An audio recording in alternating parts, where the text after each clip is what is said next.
Hello everyone, कैसे हैं आप सभी। आई होप आप सभी मजे में होंगे। मैं आप सभी का आर्यन वर्मा स्वागत करता हूं पढ़ाई घर यूट्यूब चैनल पे। दोस्तों, जैसा कि आप देख पा रहे हैं, फेस्टिवल के टाइम चल रही है और आप सभी फेस्टिवल में मजे से होंगे। आप अपने माता रानी से आशीर्वाद लेना ना भूलें और अपने सिलेक्शन में जरूर से जरूर कोशिश करें और आगे आने वाले वैकेंसी में आप अपना सीट अलॉट जरूर करें, क्योंकि वैकेंसी टाइम टू टाइम वैसे ही होगी और आप वैसे ही अपने तैयारी को बरकरार रखें। और अब मैं आप सभी के लिए जो आज की सेशन को लेकर चला हूं, जो आपके लिए आज का वीडियो है, वो जनरल इंग्लिश इंट्रोडक्शन पार्ट है, जहां से हम लोग ग्रामर सेक्शन को स्टार्ट करते हैं। ग्रामर को समझने के लिए कुछ ऐसे ऐसे छोटे छोटे टर्म्स हैं जिसको बिना समझे हुए हम आगे के कहानी को नहीं शुरू कर सकते हैं।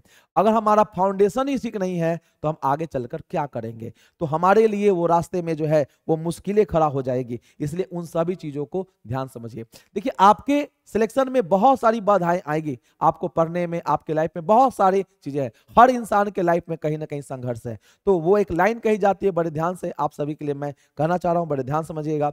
मुश्किल कुछ भी नहीं है इस दुनिया में, मुश्किल कुछ भी नहीं है इस दुनिया में, फिर भी लोग अपने इरादे तोड़ देते हैं। मुश्किल कुछ भी नहीं है इस दुनिया में, फिर भी लोग अपने इरादे तोड़ देते हैं। अगर हौसले से भरी हो चाहत, अगर हौसले से भरी हो चाहत, तो सितारे भी अपने जगह छोड़ देते हैं। आइए इन सभी बातों के साथ आज के सेशन को स्टार्ट करते हैं बड़े प्यार से। और अगर वीडियो पसंद आए तो लाइक शेयर कमेंट करना ना भूलें। आइए क्वेश्चन बात करते हैं हम लोग आज के टॉपिक पर। हम लोग का आज का जो टॉपिक है वो हम लोग बेसिकली इंग्लिश ग्रामर को लेकर के चल रहे हैं। तो इंग्लिश ग्रामर में क्या कुछ पढ़ना होता है, इसके ऊपर हम लोग बात करते हैं। सबसे पहले हम लोग ग्रामर की बात करते हैं, तो इंग्लिश क्या होता है इसी के ऊपर हम लोग आज थोड़ा डेप्थ में बात करेंगे, थोड़ी गहराई से बात करेंगे। चलिए, तो सबसे पहले अगर हम देखते हैं तो इंग्लिश क्या है, इसके ऊपर सोचते हैं जरा। देखिए, जैसे ही हम लोग अगर हम इस टॉपिक को देखते हैं, तो सबसे पहले अगर आपसे पूछा जाए कि बताइए इंग्लिश क्या होता है, आप सभी से पूछा जाए कि इंग्लिश क्या होता है, तो आप क्या कहेंगे? आप कहेंगे सर, इंग्लिश एक लैंग्वेज है। इंग्लिश क्या है? लैंग्वेज है। इंग्लिश के बारे में कहा गया ये क्या है? एक लैंग्वेज है, एक भाषा है। आप कहेंगे सर भाषा क्या होता है, लैंग्वेज क्या होता है? बिल्कुल बेसिक से, बिल्कुल स्टार्टिंग से, ठीक है ना। लैंग्वेज क्या होता है? लैंग्वेज का अगर हम मीनिंग समझ के चलते हैं तो लैंग्वेज का मतलब हमें समझ में आता है क्या। देखिए, मैं आप सभी के लिए लिख रहा हूं, a system of communication. System of communication, ये संचार का एक प्रणाली है, सिस्टम है, जैसे हम कन्वर्सेशन कर पाते हैं। अगर लैंग्वेज नहीं हो तो हम कोई भी चीज कम्युनिकेट नहीं कर पाएंगे, यानी लैंग्वेज का होना बहुत ही जरूरी है। क्लियर है? इंग्लिश क्या है? तो सर लैंग्वेज है। अब लैंग्वेज आती कहां से है? तो लैंग्वेज आती है साउंड से। लैंग्वेज कहां से आती है? साउंड से आती है। जो भी हम बोल रहे हैं, मैं हिंदी बोल रहा हूं, मैं अगर इंग्लिश बोल रहा हूं, अगर आप you want to speak English, तो ये आपका साउंड है, और साउंड ही हमारा क्या होता है? लैंग्वेज होता है। क्लियर है? अब अगर हम इस लैंग्वेज की बात करते हैं, साउंड की बात करते हैं, तो साउंड को जिसमें भी हम लिखते हैं ना, ये हमारा कहलाता है स्क्रिप्ट। क्या कहलाता है? स्क्रिप्ट। बड़े ध्यान से सुनिए, सब कुछ समझ में आएगा। आइए देखते हैं। स्क्रिप्ट के बारे में अगर बात करते हैं तो स्क्रिप्ट क्या होता है? स्क्रिप्ट का मतलब समझ में आता है हम लोगों को, a writing style of a language.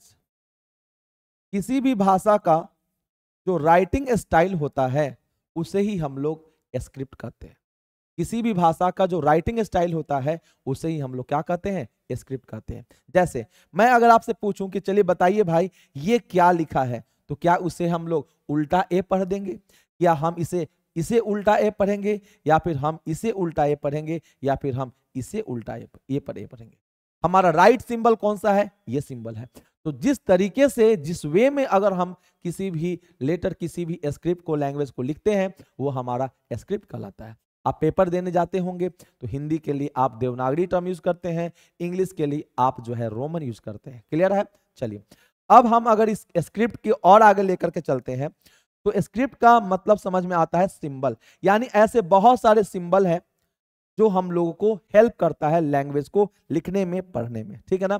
तो चलिए, अगर हम इस ऐसे बहुत सारे सिंबल्स बनाए गए हैं, उन सभी सिंबल पे अगर हम बात करते हैं तो देखिए क्या समझ में आता है, ध्यान से देखिएगा। सिस्टम की अगर बात करते हैं यहां पर हम लोग स्क्रिप्ट, तो स्क्रिप्ट में हम लोग बहुत सारे ऐसे लेटर यूज करते हैं, सिंबल यूज करते हैं, जिसे हम जिस नाम से जानते हैं उसे हम क्या कहते हैं, लेटर। क्या कहते हैं, लेटर। और लेटर जो है इंग्लिश लैंग्वेज के लिए, वो टोटल लेटर्स कितने हैं, टोटल सिंबल्स कितने हैं, तो सर आप कहेंगे 26 लेटर्स होते हैं। ये जो 26 लेटर्स होता है, इसका एक पूरा ग्रुप है जिसे हम कहते हैं अल्फाबेट। क्या कहेंगे, अल्फाबेट। फिर से देखा जाए एक बार बड़े ध्यान से, इंग्लिश होता क्या है, लैंग्वेज होता है। लैंग्वेज आता कहां से है, तो सर ये आता है साउंड से। साउंड को जिसमें भी हम लिखते हैं ये हमारा है ना स्क्रिप्ट कहलाता है। और राइटिंग जो स्टाइल होता है ना किसी भी लैंग्वेज का, उसे ही हम लोग कहते हैं क्या, स्क्रिप्ट। और इस स्क्रिप्ट को लिखने के लिए हमें सिंबल चाहिए होता है, और इसमें टोटल सिंबल्स कितने हैं, तो आपके 26 हैं, जिसे हम लोग लेटर्स के नाम से जानते हैं। इसका पूरा का पूरा एक टीम है, ग्रुप है, जिसे हम लोग क्या कहेंगे, अल्फाबेट कहेंगे। अब यहीं से पेपर का सवाल शुरू हो जाता है, बड़े ध्यान से इसको समझते हुए चलते हैं। पेपर में सवाल पूछ दिया गया, देखिए बड़े ध्यान से लिख रहा हूं मैं यहां पर, सी knows all the alphabets of English language. She knows all the alphabets of English language. बताना है इस सवाल में, इस क्वेश्चन में क्या एरर है। अगर ये आपका ऐसे पार्ट बाय पार्ट है तो बताना है क्या एरर है। आपके लिए ए ऑप्शन ए है, ये बी है, ये सी है, और आखिरी का डी जिसे हम कहते हैं नो एरर। तो चलिए बताइए इस क्वेश्चन में क्या एरर। आप बता सकते हैं, देखिए इंग्लिश का अल्फाबेट जो है ये 26 लेटर का ही है, तो इसका प्लुरल कैसे हो सकता है, बिल्कुल भी नहीं हो सकता है। इसलिए हम लोग यहाँ पर अल्फाबेट में एस नहीं जोड़ेंगे, तो आपका B for Bombay correct answer. बहुत आसान चीज है, बस चीजों को ध्यान समझिए और सुनते हुए चलिए, बहुत मजा आने वाला है। आइए आगे बात करते हैं। तो हम लोगों ने सीखा इंग्लिश लैंग्वेज है, आता है साउंड से, लिखने का तरीका स्क्रिप्ट कहलाता है, और ये हमारा 26 लेटर होता है जिसे हम लोग सिंबल्स कहते हैं। क्लियर है। अब हम थोड़ा सा और आगे बढ़ना चाहेंगे। तो अब ये जो अल्फाबेट होता है ना, ये जो अल्फाबेट होता है ये बेसिकली दो टाइप का होता है। क्या क्या होता है आप सभी बताइए जरा एक बार कमेंट में। अल्फाबेट दो टाइप का होता है, एक जिसे हम बोलते हैं वॉल्स, और एक हम जिसे बोलते हैं कॉन्सोनेंट्स। आप सभी पढ़े, बिल्कुल बेसिक है, बस चीजों को थोड़ा सा रिवाइज करते हैं ध्यान से।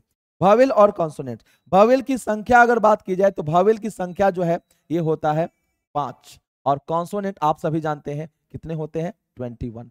भावेल की संख्या में अगर हम देखते हैं तो कौन कौन होते हैं, ए, ई, आई, ओ, यू, ये हमारे 5 भावेल हो गए, और बाकी जो भी रिमेनिंग रेस्ट बच गया ये हमारा कॉन्सोनेंट हो गया। क्लियर है। ए, ई, आई, ओ, यू हमारा भावेल, और दूसरा हमारा कॉन्सोनेंट जो भी बच गया। तो इस तरह से हमने देखा कि लैंग्वेज क्या होता है, साउंड क्या होता है, स्क्रिप्ट क्या होता है ना, और हमने यहाँ पर देखे लेटर्स। अब आइए थोड़ा सा और गहराई से बात करते हैं, साउंड के ऊपर बात करेंगे। देखिए बेसिकली लेटर जो है 26 होते हैं, लेकिन अगर हम साउंड की बात करते हैं ना, तो साउंड की संख्या, साउंड की जो संख्या है वो टोटल 44 होता है। हमारे पास 44 तरह के साउंड होते हैं। लेटर बेसिकली 26 ही होता है, लेकिन साउंड होता है कितना, 44, जिसमें दो तरह का होता है, एक को बोलते हैं वॉवेल्स और दूसरे को हम लोग बोलते हैं कॉन्सोनेंट्स। साउंड, ठीक है ना, साउंड बोलेंगे, वॉवेल और कॉन्सोनेंट साउंड। वॉवेल साउंड की संख्या है टोटल 20, और कॉन्सोनेंट साउंड की संख्या है 20। ठीक है, वॉवेल साउंड की संख्या कितनी हो गई, 20, और कॉन्सोनेंट साउंड की संख्या कितनी हो गई, 24। अब जानना यह जरूरी है कि सर आखिर ये कैसे 20 हो गया, कैसे 24 हो। बेसिकली हम इसको फोनेटिक्स चैप्टर पे स्टडी करते हैं। कहाँ करते हैं, फोनेटिक्स चैप्टर पे, ठीक है ना। तो हम उसके बारे में बात करेंगे। चलिए बढ़ते हैं आगे। तो ये हम लोग का समझ में आ गया। अब थोड़ा सा और गहराई से देखते हैं। हम सभी जानते हैं कि वॉवेल लेटर 5 होते हैं, कॉन्सोनेंट हमारे 21 होते हैं, लेकिन ए, ई, आई, ओ को जो वॉवेल कहते हैं वो क्यों कहते हैं, है ना, इसके बारे में हम बात करते हैं। आइए देखते हैं क्या है।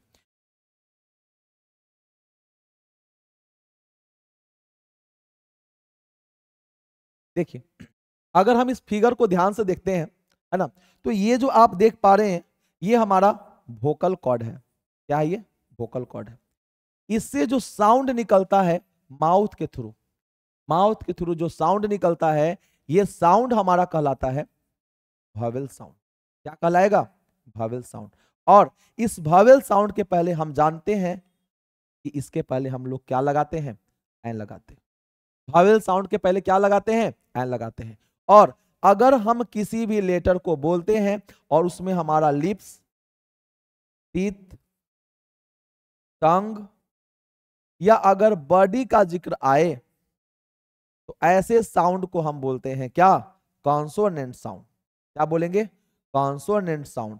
और कॉन्सोनेंट साउंड के पहले हम लगाने का काम करते हैं क्या? अ लगाएंगे। बात समझ में आ रही है? ऐसा साउंड जो हमारे वोकल कॉर्ड से प्रेजेंट होता है, वोकल कॉर्ड से निकलता है, ये हमारा वावेल साउंड है। उसके साथ हम एन लगाते हैं। और अगर किसी वर्ड को, लेटर को बोलने में लिप्स, टीथ, टंग या बॉडी का जिक्र होता है तो ऐसे साउंड को हम बोलते हैं कॉन्सोनेंट और इसके पहले लगाते हैं क्या? अ लगाते हैं। क्लियर है? अब और समझिए। अब सवाल ये उठता है कि जो हमारे वावेल लेटर्स होते हैं, जो हमारे वावेल 5 है, ए ई आई ओ यू, इसे हम वावेल कहते क्यों हैं? इसे हम वावेल क्यों कहते हैं? तो ऐसा इसलिए कहते हैं कि एक ऐसा साउंड है जो बिल्कुल ही इंडिपेंडेंट है, जिसको बोलने में हमें कोई भी और लेटर का हेल्प नहीं लेना पड़ता है। जो हमारे वोकल कॉर्ड से साउंड निकलता है ना, ऐसे साउंड को हमारे वोकल, ऐसे साउंड को हम लोग बोलते हैं वावेल साउंड। समझ में आ रहा है? और ये जो साउंड होता है ये बिल्कुल ही एफर्टलेस होता है, इसमें हमें अलग से प्रयास करने की जरूरत नहीं होती। क्लियर है? हमें अलग से कोई एफर्ट लगाने की जरूरत नहीं है, ये बिल्कुल ही आपका, है ना, एफर्टलेस साउंड होता है। इसीलिए इन सभी को हम लोग वावेल लेटर्स कहते हैं। लेकिन अगर हम कोई और कॉन्सोनेंट बोलते हैं तो उसके लिए हम अलग यूज करते हैं। तो अगर हम साउंड की बात करें तो इसकी साउंड कितनी है? तो ये साउंड 20 है।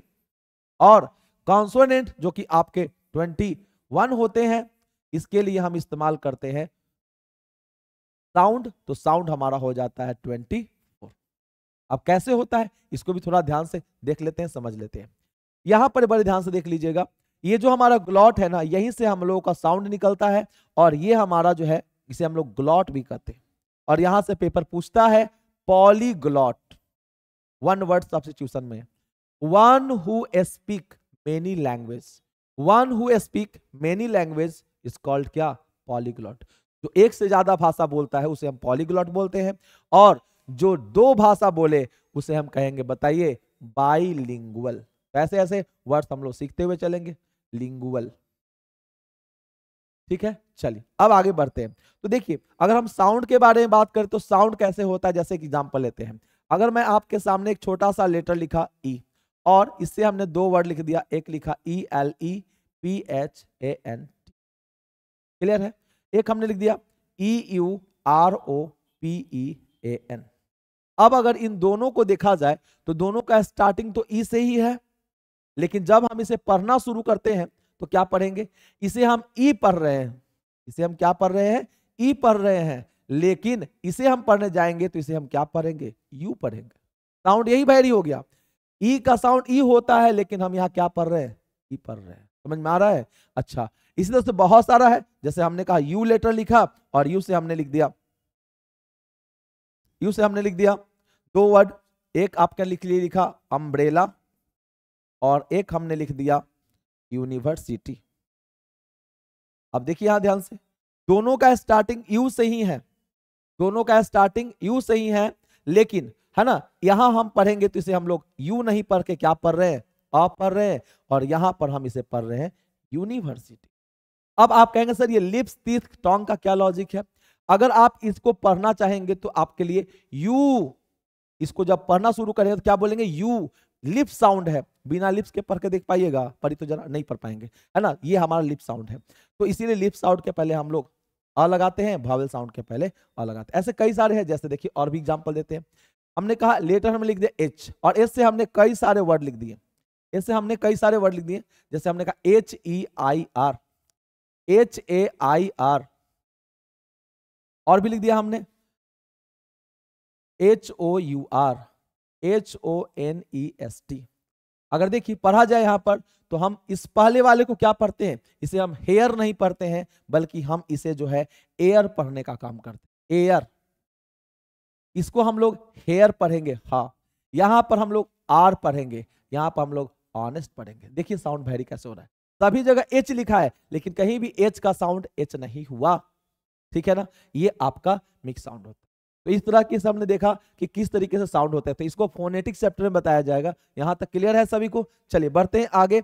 अब अगला हमारा क्या कॉन्सेप्ट करता है, तो हम लोगों ने देख लिया यहां पर कि लैंग्वेज होता है, आती कहां से, साउंड से। साउंड को लिखने का तरीका स्क्रिप्ट कहलाता है, और इसके लिए सिंबल का जो जरूरत पड़ता है वो 26 है, जिसके पूरे ग्रुप को हम लोग अल्फाबेट कहते हैं, जो दो टाइप का होता है, एक वावेल और दूसरा क्या, कॉन्सोनेंट होता है।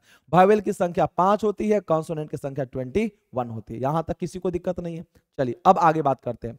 जब हम इस वावेल और कॉन्सोनेंट को मिलाते हैं ना, जब हम वावेल और कॉन्सोनेंट को मिलाते हैं, तो इससे हमारा एक नया टर्म तैयार होता है। इससे हमारा एक नया टर्म तैयार होता है, जिसको हम कहते हैं वर्ड। क्या कहेंगे? वर्ड कहेंगे। बड़े ध्यान से देखिएगा।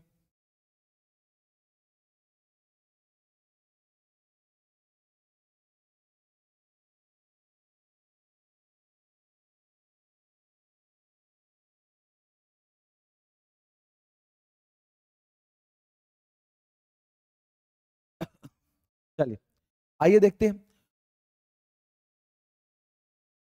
वर्ड, वर्ड क्या होता है समझिए। अगर हम वर्ड की बात करते हैं, तो वर्ड क्या होता है, जब अगर हम लोग वावेल और कॉन्सोनेंट्स को मिलाते हैं, अगर हम वावेल और कॉन्सोनेंट्स को मिलाते हैं, तो इसी से हमारा जो है वो आपका वर्ड तैयार होता है।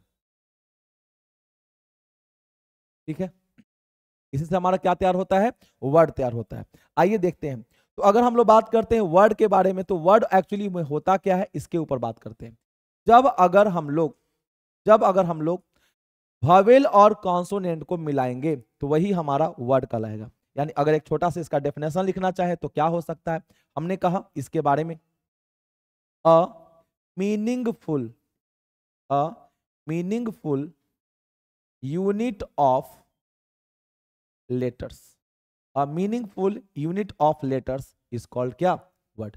यानी लेटर्स का एक ऐसा यूनिट जो मीनिंग दे, उसे ही हम लोग कहेंगे क्या, वर्ड कहेंगे। उसे ही हम लोग क्या कहेंगे, वर्ड कहेंगे। क्लियर है? आइए, तो अगर हम इस मीनिंगफुल यूनिट की बात करते हैं, तो मैं आप सभी के लिए एग्जांपल लिखा, जैसे हमने कहा PEN, इसका ये एक ग्रुप है लेटर्स का जो कंप्लीट मतलब देता है, तो इसे हम लोग वर्ड कहेंगे। क्लियर है? लेकिन अगर हम इसी को आगे पीछे लिख दें, तो ये हमारा वर्ड नहीं हुआ। क्लियर है ना? कुछ और एग्जांपल, हमने कहा CAR, एक ग्रुप है, एक यूनिट है, इसे हम वर्ड कहेंगे क्योंकि इसका मीनिंग होता है। हमने इसी को आगे पीछे लिख दिया, दाएं बाएं लिख दिया RCA, इसका कोई मीनिंग नहीं होता है, तो ये वर्ड नहीं हुआ। हमने इसी को और आगे लिख दिया ARC, इसका मीनिंग होता है आर्क, मतलब चाप होता है ना, जो आप बोलते हैं, तो ये हमारा वर्ड हो गया। यानी वर्ड का मीनिंग समझ में आया, meaningful unit of letters. Clear है? आइए और बातें करते हैं। अब इस मीनिंगफुल यूनिट की बात की जाए, तो ये जो हमारा मीनिंगफुल यूनिट है ना, इसको हम लोग स्टडी करते हैं पार्ट्स ऑफ स्पीच में। कहा स्टडी करते हैं? पार्ट्स ऑफ स्पीच में। यानी जो ये हमारा यूनिट है, इसी को हम लोग कहते हैं पार्ट्स ऑफ स्पीच, जो संख्या में बेसिकली कितने होते हैं, आप सभी बताइए? 8 होते हैं। पार्ट्स ऑफ स्पीच कितने होते हैं? 8 होते हैं। तो उन सभी का बड़ा जिक्र कर लेते हैं, बड़े ध्यान से देखते हुए चलते हैं। आइए, क्या क्या होता है जरा एक बार आप बताने का कोशिश करेंगे आप सभी लोग, है ना? क्या क्या होता है जरा बताइए। चलिए, तो मैं आप सभी के लिखना चाहूंगा। सबसे पहला जो आपका होता है, ऊपर के सुनाइए, क्या होता है? नाउन होता है। ठीक है ना? सबसे पहला आपका नाउन हो गया। चलिए, नाउन के बाद अगला जो कैटेगरी हमारा है, क्या होता है आप बताइए? तो उसको हम लोग कहते हैं प्रोनाउन। नाउन के बाद क्या है हमारा? प्रोनाउन है। क्लियर है? चलिए, उसके बाद और देखिए और क्या होता है। नाउन के बाद हम लोगों ने प्रोनाउन पढ़ा, है ना? उसके बाद और इधर लिखना चाहेंगे नाउन प्रोनाउन। ठीक है, अगला है हमारा एडजेक्टिव। एडजेक्टिव, ठीक है, इसको भी देख लेते हैं एडजेक्टिव क्या होता है।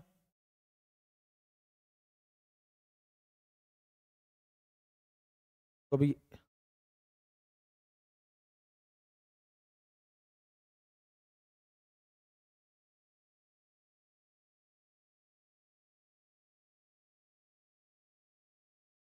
एक मिनट।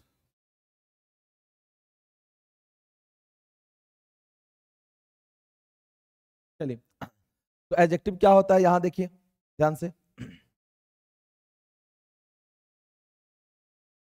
एडजेक्टिव इसी तरह से और भी देखिए जरा। एडजेक्टिव हो गया, और बताइए क्या होता है। एडजेक्टिव के बाद अगला हमारा है जिसको हम लोग वर्ब कहते हैं। वर्ब ये बहुत ही आसान है, आप सभी इसको जानते हैं, है ना। बस हम इसके फंक्शनल एस्पेक्ट के ऊपर बात करेंगे।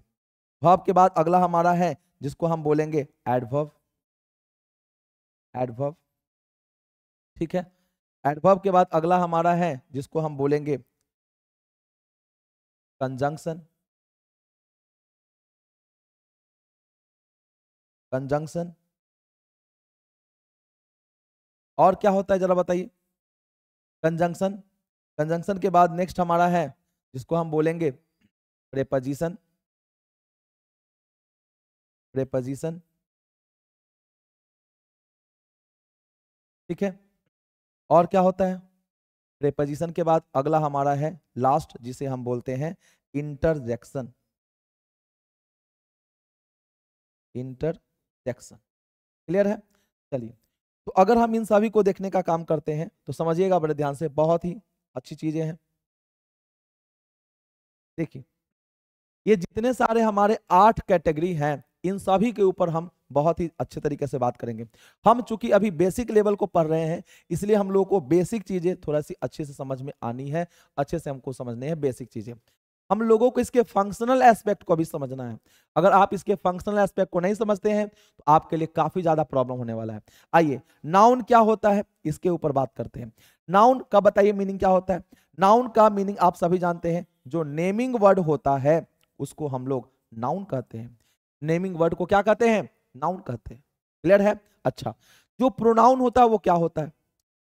जो नाउन के रिप्लेसमेंट में आए उसे ही हम लोग क्या कहेंगे, प्रोनाउन कहेंगे। यानी हमने कहा दैट रिप्लेसेस अ नाउन, जो नाउन को रिप्लेस करेगा उसे हम लोग क्या कहेंगे, प्रोनाउन कहेंगे। नाउन को रिप्लेस करने वाले को क्या कहेंगे, प्रोनाउन कहेंगे, ठीक है ना। आइए, एडजेक्टिव क्या होता है। यानी टू क्वालिफाई अ नाउन और प्रोनाउन, जो नाउन और प्रोनाउन को क्वालिफाई करेगा उसे हम लोग कहेंगे एडजेक्टिव, ठीक है। वर्ब, एक्शन वर्ड, जो हम लोग एक्शन करते हैं, खाना पीना हंसना खेलना बोलना रोना, ये सब हमारा क्या है, एक्शन वर्ड है। और इस एक्शन वर्ड को हम लोग, या फिर इसी को हम बोल सकते हैं स्टेट ऑफ बीइंग, जिससे किसी कार्य का होना या करना समझा जाए, वो हमारा वर्ब होता है, ठीक है। आइए, सभी का भी डेफिनेशन तैयार करें, इसके बाद हम इन सभी को बहुत गहराई समझने का काम करेंगे, ठीक है ना। आइए, अगला जो हमारा है एडवर्ब। एडवर्ब में अगर हम बात करते हैं तो एडवर्ब क्या होता है, to qualify verb, adjective and another adverb, जो वर्ब को, एडजेक्टिव को और दूसरे एडवर्ब को क्वालिफाई कराता है उसे हम लोग एडवर्ब कहते हैं। क्लियर है। आगे देखिएगा और क्या होता है। कंजंक्शन क्या होता है, कनेक्टिंग वर्ड। कनेक्टिंग वर्ड जैसे शर्ट का आपका बटन है ना, दोनों पार्ट को कनेक्ट कर रहा तो उसको हम लोग कनेक्टिंग वर्ड। आप लोग नोकिया का प्रचार देखते हैं, ऐड देखते हैं, वहां पर लिखा रहता है कनेक्टिंग पीपल, ठीक है ना जी। चलिए आगे, प्रीपोजिशन क्या होता है, रिलेटिंग वर्ड, जो रिलेट करने का काम करता है। रिलेटिंग वर्ड को हम लोग क्या कहेंगे, तो प्रीपोजिशन कहेंगे। क्लियर है। और लास्ट हमारा इंटरजेक्शन, यानी जो हम लोग इंटरजेक्शन के लिए बात करते हैं, सडन फीलिंग। सडन फीलिंग, ठीक है, सडन फीलिंग को हम लोग इंटरजेक्शन कहते हैं। सडन फीलिंग का मतलब अचानक बिना सोचे समझे। जैसे ये हमारा टेक्निकल टीम, इसके ऊपर एसी गिर गया तो क्या इसके मुंह से कुछ आवाज निकलेगा, तो जो भी आवाज निकलेगा उसे ही हम लोग इंटरजेक्शन कहेंगे।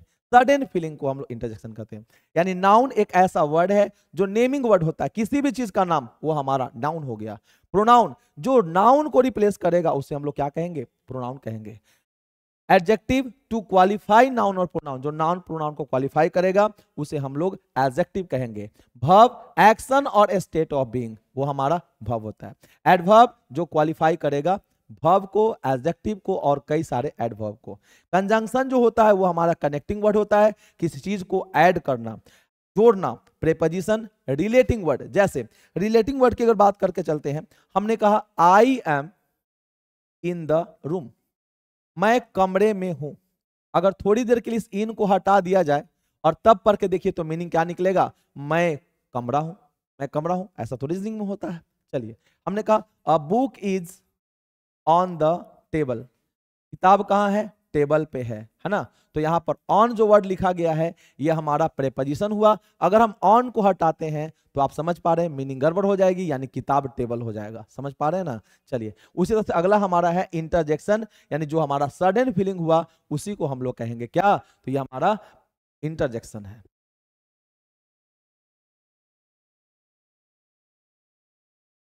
बात समझ में आ रही है। तो ये आप जो देख पा रहे हैं ये हमारा पार्ट्स ऑफ स्पीच जो संख्या में 8 होते हैं। आप कोई भी सेंटेंस देख लो इंग्लिश में, उसमें जो भी वर्ड का यूनिट होगा इसी में से कोई ना कोई हमारा होगा। बात समझ पा रहे हैं। तो हम लोगों ने इस वीडियो में जो अभी देखा है वो इंग्लिश क्या होता है, लैंग्वेज क्या होता है, इन सारे पहलुओं पर बात करेंगे, क्या कर रहे हैं, ठीक है ना। तो चलिए, आज के वीडियो को हम यही रखना चाहेंगे। नेक्स्ट वीडियो में अगला लेवल हमारा होगा, उन सभी चीजों को बड़े ध्यान से देखिए।